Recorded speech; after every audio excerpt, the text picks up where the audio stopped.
Welcome everyone to this month's Astrocolorscope. My name's Elizabeth Harper. My website is sealedwithlove.com.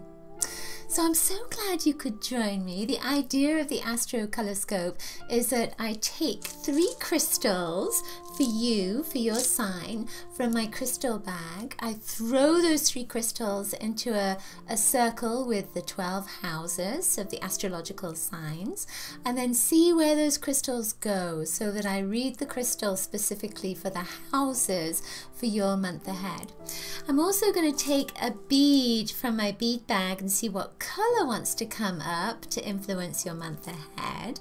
And this time I thought I'd write down all the aspects for the month as well, and I've got them all on here, and I'm just going to pick one of these to see which one wants to be specific for you for this month as well. Alright, so let's get started. Okay, Taurus, so for you, this is very interesting. So you got hematite that went into your first house. You got a lavender quartz, a lavender obsidian rather, that went into your 3rd house. And then a green obsidian that went into your 12th house. So what's interesting about those, just to begin with, is that there is a sense of a change of identity, a big shift, but it's almost like you need protection as you're moving through this shift. The hematite is very much about cleansing the blood, protecting your energy, putting up a shield, releasing things that no longer serve you, and that's in your 1st house, and that's very much about your identity and who you are. With that violet and green color, there is a sense of a change in identity. So it's almost like there's a sense of you sloughing something off and becoming a different person. And the bead that came up, I have to put them all together, the bead that came up, the color is green, and green is the color of identity. So for you this month, this is I feel like it's going to be a bit of a challenging month for you. It's almost like I get the sense of wiggling and wiggling free. So if you imagine that you've been a caterpillar, then you've been in a cocoon maybe for the last couple of years. It's almost like something's been stuck or something hasn't been moving, shifting for you. And there's a sense of you wiggling out of that place that you've been to come into this new position as a butterfly. But with it, this particular, with the hematite in your 1st house, there is a sense of you having to release any maybe resentment or jealousies or pain, etc. And I almost get the sense with this of trying to be stronger than you were before, and maybe making decisions around being stronger or being more resolute. Yeah. The 3rd house with this lavender obsidian again is it's a strengthening and a protective stone. So with this lavender, with communication, with education, with neighbors around you in that 3rd house, this is about connecting with people. To me, it's about connecting with people in a different way.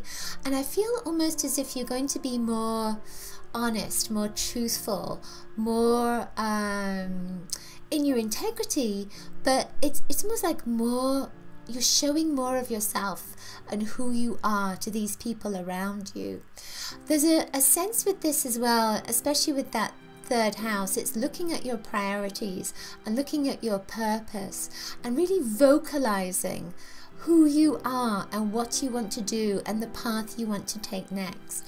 With that lavender energy, with a kind of lilac color, again, it's a transformation. So it's almost like with your purpose, it's not that you're changing your mind around your purpose.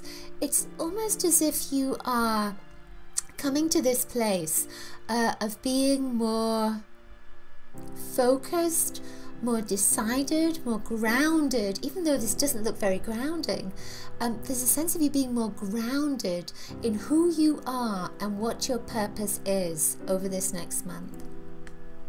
So before we get to this green one, I want to just tell you about the aspects that came up for you. You got 2 pieces of paper here with the aspects, and both of them are squares. So you got Venus square Jupiter and Sun square Jupiter. And Jupiter's in Leo. And of course, you know, I forgot when they are. Venus square Jupiter is on the 9th and the Sun square Jupiter is on the 13th. So between those dates, the 9th and the 13th, they're very important dates for you, especially with that square energy. Squares are usually challenging, but I feel with these, because it's Jupiter, both times is Jupiter, it feels almost about, that is about the time that you are expanding. Jupiter's a planet of expansion. The Sun is that planet of, you know, you showing yourself, revealing your light. And then the other one, which was I've forgotten already, so Sun, and we had Venus as well. So the Venus energy is the love that you have for yourself and the love that you express in the world. And so I almost feel as if those planetary aspects, and around that time between the 9th and the 13th, that you are opening up. There's this new sense of opening up, and it may be a bit of a struggle and it may be a challenge for you, but I feel that it's going to be the brightest energy for you. It's almost like you are saying goodbye to, I don't know, depression or stuff that doesn't serve you anymore. It's almost like a negative outlook is leaving your vibration, leaving your life, and as a consequence you're moving into this new phase. It's not going to be an easy task to move into that new phase, but because of the square energy I feel almost as if it's more grounding again. So you really are solidifying something this month, which feels very good. So then we get to this obsidian, which went into your 12th house. I feel as if with the obsidian it's saying you are leaving people behind. You are leaving relationships behind. The green is about a new beginning. So it's that new beginning before you come to the first house again. So there is a sense of this that you're going to be saying to people, you know, I no longer resonate with what you believe in. I believe in something different, or your faith is different, or your wardrobe's different, or you know, your life is different, or you're going to move to a different place. There is a sense of you just totally letting go of people that do not serve your highest good anymore. And yeah, there's just a sense of moving on, which feels really good to me. Let's pick a card and see what else wants to come up. Let's take the middle card. So this one is the 9 of Crystals. It's narrowness. Take a look at that card and see if there's anything that really resonates with you, that draws your attention, that attracts your attention, and then ask yourself, what does that mean for me? So when I look at this, I see this little slither of blue sky that's right there, and I feel almost as if all this other stuff is in the way and I just want to focus on that blue sky. And I feel that that is the message for you from this card, is that there's a lot going on. There's going to be probably a lot of maybe a lot of people that are resistant to you changing, to you moving forward, but you need to keep your eye on the target and you will get there. There is no doubt about it. And that time between the 9th and the 13th is very important for you. I feel like that is the crunch time for you. And then towards the end of the month, Mercury is kind of changing. It's moving. It's been moving in a forward direction the whole month, but it's almost like that end of the month is when Mercury really shifts into this place where you can communicate who you are. And I feel like from the 25th onwards, that's when you're going to start communicating who you are. Fabulous. So that's it for this month's Astrocolorscope. I hope you've enjoyed it. Do check out my website, of course, sealedwithlove.com, and my store. You can find my necklace in my store. This is the Tree of the Shaman, and of course lots of silks and my book and CDs and crowns behind me, all kinds of different things, paintings as well.